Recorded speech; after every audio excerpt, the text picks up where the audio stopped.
Сайн мэцхан өнөөдрийн хвчлэгээ үргэхэд бэлэн боллоо. 2023 оны өвөл яг 100 сарын баярын өмнөхөн бараг бүх хүмүүс тэр өдрийг аз жаргалтай өнгөрүүлэх гэж хэд хоногийн өмнөөс л бужигнаж байсан үе. Ялангуяа Америкчүүдийн хувьд бол 100 сар гэдэг чинь амьдралынх нь хамгийн чухал баяр шүү дээ.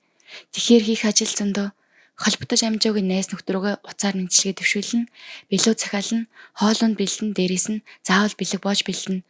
Колорида Кодова гэдэг эмэгтэй бусдаас илүү тогтолж байлаа. Учир нь түүнийг маш том бэлэг хүлээж байсан юм. Түүний охин удахгүй анхны хүүхдээ төрүүлэх гэж байсан. Тэрч байтугай аль хэдийн нэрийг нүртэл өгчихсөн байлаа. Төрөх хугацаа өнгөрчгөөд байхад өвдөлт өгөхгүй болохоор эмчнэр кесар хагалгаа хийхээр шийдсэн.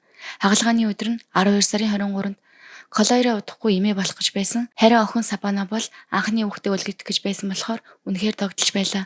Гэхдээ хагалгааны өдөр охин Сабана эмнэлэг дээр ирсэнгүй. Уцруун залгасан Сабана авсангүй. Хамт амьдарч байсан найз залуур нь олон удаа залгасан ч аваагүй. Тэгээд л Колориагийн амьдралын хамгийн хар бараан 100 сарын баяр эхэлсэн юм. Өнөөдрийн эрэг бол зүгээр нэг хүн сургуу алга болсон эрэг биш. Харин хүчирхийлэл, буу, хар тамхи, аллаг гээд бүх аюул нэгдүгээр багтсан амьжигтай эрэг. Тэгээд хамгийн гол нь төрөх гэж байсан жаахан нэраа өгөхөд хүртэл энэ бүхэнд өртсөн. Тэгэхээр яг юу болсон бэ гэдгийг эхнээс нь яриа. Сабанатай холбоо тасарсан үнэндээ эмнэлэгт очихын өмнөх өдөр байсан юм. Тэгээд л ээж Колориан санаан зовсондоо охин хайж эхлэв. Маргааш нь төрөх байсан гидсэн томорсон эмэгтэй хаа хоол явах билээ дээ. Тэр тусмаа Сабана арай хорж хүрээгүй дөнгөж 18-тай анхны жирэмсэлтэн байсан юм. Сабана найз залуу Мэтью Гератэй Техасын Леон Вали хотод байр түрээслэн хамт амьдарч байсан. Мэтью нь 3 насаарах гэрэлтэй батлуулаагүй байсан ч жинхэнэ гэр бүл шиг л байсан. Тэд удахгүй мэдлэх хүүгээ тэсэн ядан хүлээж байлаа. Хүүхдийн өрөөгөө чимээд хэрэгтэй бүхнээ бэлтчихсэн. Хан дээр нь бүр Эхоны 6 наачгаа догдолж хүлээж байсан. Сабана уцаа авахгүй болохоор метр өрөж бас залгасан. Гэхдээ уцаа авсангүй. Хоёр талын гэр бүл бүгд залгаад холбогдож чадсангүй. Тэгээд Колориа цаг алдалгүй цагдаа руу залгаж охин минь зүгээр байгаа эсхийг нэг очоод шалгаад өгөөч гэж хүссэн юм. Мэтью өмнө нь Сабанаг зодож байсан. Нэг удаач биш. Тэр нь 2022 оны 12 дугаар сард болсон. Цагдаа нар ирж Мэтью газар дээрээ барьжлагцсан юм. Шүүгээс Мэтью торгуул тавиад тэнцэнгээр гаргажээ. Тэгээд 2023 оны 6 дугаар сараас эхлээд 2024 оны 6 сар хүртэл хяналтад байх ёстой байсан юм. Тэгэхээр Сабана алга болсон тэр үед ч гэсэн Мэтью шүүхийн хяналтаар байсан гэсэн үг. Харамсалтай шийтгүүлээд Мэтью өөрчлөгдсөнгүй. Жирэмсэн болсныхан дараа ч Мэтьюгийн гар хүрэл зогсоогүй гэдэг. Сабанагийн гэрийнхэн хамгийн их аж байсан зүйл нь энэ. Тэгээд зогсохгүй өөр асуудлууд ч байлаа. Хууль бус зэвсэг авч явах, зодон хийх, бүр цагдаагаас зугатаад барьжлагтахаас болцсон тохиолдлууд хүртэл нэмэгдсэн. Энэ бүхнээс болоод тэнцэнгийн хугацаа сунгагдаж эцэстээ 2025 оны 2 сар хүртэл үргэлжлэхээр болсон юм. Сабанагийн бие байнга хөхөрсөн байхыг хараад гэр бүлийнхэн санаа зовж бүр ингэж амьдрах юм бол хоёр тийш бол гэж хүртэл хэлж байв. Гэхдээ Сабана өөрөө хамт амьдрна гэж шийдсэн. Тийм болохоор хоёр талын гэр бүл хүүхдэн төрчвөл Мэтью ухаан орох байх гэж найджээ. Ингэтэл яг 100 сарын баярын өмнөхөн Сабана алга болов. Цагдаа нар Сабана Мэтью хоёрын амьдардаг байр руу очиод хаалгыг нь тогссон. Гэтэл дотроос ямар ч хариу байсангүй. Гадна талаас харахад зүгээр болохоор шууд дайрж ороогүй. Одоохондоо асуудал алга төр ажиглыгээд бүтсэн. Маргааш нь Колориа охин минь эмнэлэгт очихсан биш биз гэж бодоод эмнэлэг рүү залгасан.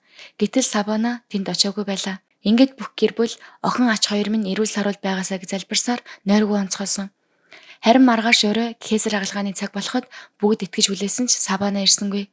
Энэ үед Колориа бүр төвчээр алдаж шууд цагдаад хандаад охин минь алга болсон гэж аль бие усаар мэдгдсэн юм. Цагдаач энэ зүгээр өнгөрөх хэрэг биш гэдгийг ойлгоод хайж эхэллээ. Эрен сурвалжлах хуудаснааж ойрын орчин бүх газраар хайж хүн бүрээс энэ охиныг харсан уу гэж асуужгүй.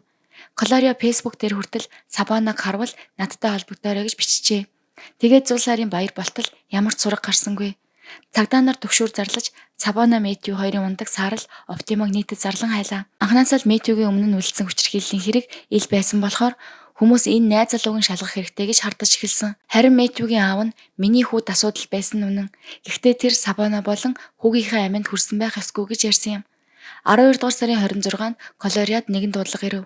Телевизээр гарсан Сабана Мэтью хоёрын машин нэг байрны зогсоолд байна гэсэн дуудлага. Зураг нь хүртэл мессежээр ирэв. Колориа хараад энэ бол тэдний машин гэдгийг танилаа. Цагдаа шууд тухайн байрны зогсоол руу утсан юм. Машины цанхаар харахад урд судал дээр Сабана нас барсан байсан. Хойд судалд нь Мэтью дотор ууцсан хүртэл тайлагдсан байдалтай мөн л нас барсан байлаа. Хоёулаа толгойдоо бодулсан байв.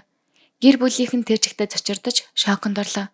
Харин ээж Колориад бол энэ бүх зовлон зүгээр нэг өвөг гашуу биш, харин амьдараад хамд унаж байгаа юм шиг санагдсан.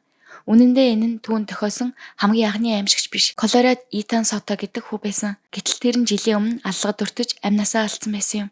Колорадогийн хүү Итаны хэрэг үнэхээр аимшигтай. Виктор Натаниэл Ривас гэдэг залуу электрон тамхины шингэнийг нь Итан хулгайлсан гэж уралсан. Ингээд өшөө авах гэж эхлээд Итаны гэрлүүнд буудсан ч азар хинч бэртээгүй. Гэхдээ түүгээр зогссонгүй. Тэр нэг охиныг ашиглаж Итаныг паркт гаргаж ирүүлээд яг тэнд нь олон удаа бодож алсан. Тэр үед Итан дөнгөж 15 настай байжээ. Электрон тамхины шингэн нь ердөө $60 үнэтэй. Хамгийн дургүй өрмөр нь Ривас шүүхтэр Итаны ар гэрийг доромжилж шоолцуулсан. Энэ үед гэр бүлийнх нь төвчээрээ алдаж түүнийг зогчээ. Эцэст нь Ривас 40 жилийн хорхойл оноосон юм. Колорадогийн гэр бүл өмнө нь ч ийм аимшигыг туулж байсан хүмүүс. Тэгтэл одоо охин нь хүртэл буудуулж амиа алдлаа. Сабана болон Мэтью машинд нас барсан тул энэ хоёртой хамт өөр хүн байсан нь гарцаагүй гэж гэр бүлийнх нь бодов. Мөн Мэтью хар тамхины 8-тай холбоотой зураг, мөнгөний зургуудыг интернет сүлжээнд тавьдаг байсан тул дээрэмдүүлэх аюул өндөр байлаа. Цагдаа нар шуудхан дүгнсэн. Мэтью Сабанаг буудаад дараа нь өөрийгөө буутсан хэрэг огт биш. Яагаад гэвэл бүү машинд байсангүй, харин сумны онгойл алдсан. Мэтьюгийн өмд чирэгдэн тайлагдсан шинжтэй. Цус зөвхөн дотор биш, гадна талч байсан.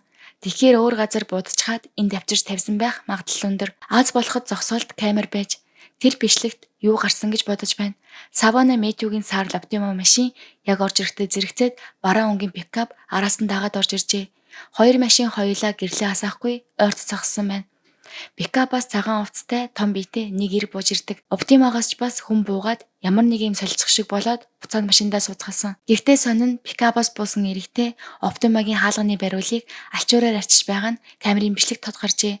Яг л хурууны хийгээ үлдээчихгүй гэж сэрэмжиж байгаа юм шиг. Тэгээд Оптимаг тэр зогсоол үлдээгээд пикап цугаад явчихсан байна. Оптимагаас бууж ирсэн хүн Мэтью биш гэдг нь гадна төрхөөс харагдсан.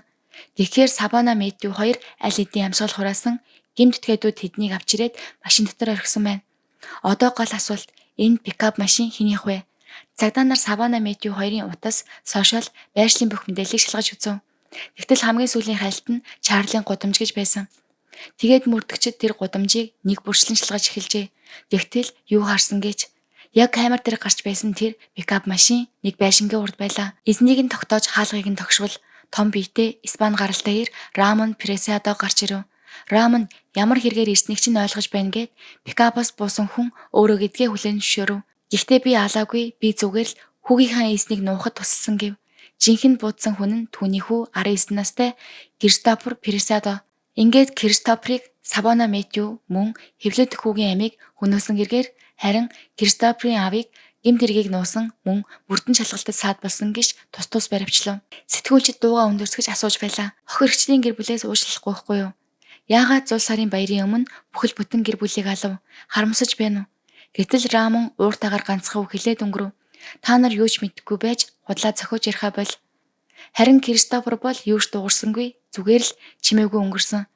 Гэмт этгээдүүд Сабана Мэтью хоёртой ямар холбоотой бэ? Рамон агарч удал халаалтын засвар хийдэг 3 хүүхэдтэй, 2 нь тусдаа гарчсан, харин баг хүү Кристофертэй хамт амьдардаг байв. Рамоны мэдүүлгээр 12 дугаар сарын 21-ний шөнө Кристофер залгаж би хүн алчглаа гэж хэлсэн гэжээ. Рамон цагдаа руу залхахаас илүү хүүдэд туслахыг сонгож Денис Драйв гэдэг гудамж дээр уулзсан. Хүүгийнх нь унаж ирсэн саарл машинд 2 хүний цогцос байсан гин. Кристофер Мэтьютэй инстаграмаар танилцаж Мэтью хар тамхи зардгийг харж авах хүсэлт илгээсэн. Чарлин гудамжийн хаягийг өгч Мэтью Сабанатайгаа иржээ. Харин 8-ны үеэр маргаан болж Мэтью буу гаргасан байна. Маргалдаж байх үед буу гинт дуугарч суманд Сабанагийн толгойг онож тэр газар дээрээ нас барсан. Үүнийг харсан Мэтью сандарч бууга Кристофер руу чиглүүлжээ. Гэтэл ахаад буун дуу дуугарч энэ удаа Мэтью өөрөө амиа алдсан гэж Кристофер мэдүүлсэн байна. Өөрийгөө хамгаалсан хэрэг гэж тайлбарсан гэсэн үг. Гэхдээ энэ нь нотлох баримттай огт нийцсэнгүй. Хоёлаа толгой руугаа будулсан байв. Ялангуяа Мэтьюгийн шарх нь буу маш ойроос буудсан тодорхой байсан. Энэ бол муудалцаж байгаад санамсаргүй будчихсан гэдэг хувилбартай огт тохирохгүй. Тэгээд хамгийн гол баримт нь хэрэгт хэрэгэлсэн буу машин дотроос огт олоогүй юм. Цагдаа нар гэрийнх нь нэг өрөөний цоожийг Мюрта Рамона болох Рамоны эхнэрээр онгойлгож байгаад нэгэн буу олсон. Шалгаж үзтэл тэр буунаас гарсан сум нь машинд байсан сумны онгойтой яг адилхан байжээ. Мюрта би юу ч мэдээгүй. Рамон бууг өгсөн болохоор өрөөнд хийж цоожилсан гэсэн. Гэрийнх нь ойролцох камерын бичлэгийг шалгатал шөнө дунд Рамон, Кристофер, Мюрта пикапос бууж ачаан дээр хямаа хамт буулгаж байрны зогсоолд бас хамт явж байсныг харуулв. Тэгээд 2024 оны 1 сарын 10-нд Мюртагч бас нотлох байрамт дуун дарагдуулсан гэж баривчилсан. Хэрэг гараад 2 жил шахан болсон ч шүүх хурал нь хараахан эхлэлээгүй. Хаана буудсан нь яг тодорхойгүй. Денис гудамжны зогсоол дээр биш, Кристоферийн гэрийн урд ч биш. Харин машины GPS-ийг харвал 11 цаг 50 минутад Чарлийн гудамжны авцаа байсан. 11 цаг 54 минут гэхэд зогсоол байсан. Ердөө 4 минутын зай. Тэгэхээр хол явж будчихад буцаад ирэх ямар ч боломжгүй. Рамоныг шүүх хурал хүртэл батлан даалтаар суллажчихсан. Харин Кристофер ба Мюрто одоогоор садуулагдсан хэвээр Техас цаазын яал бий. Гэхдээ прокурор Кристоферт цаазын яал өгөхгүйг шийдсэн.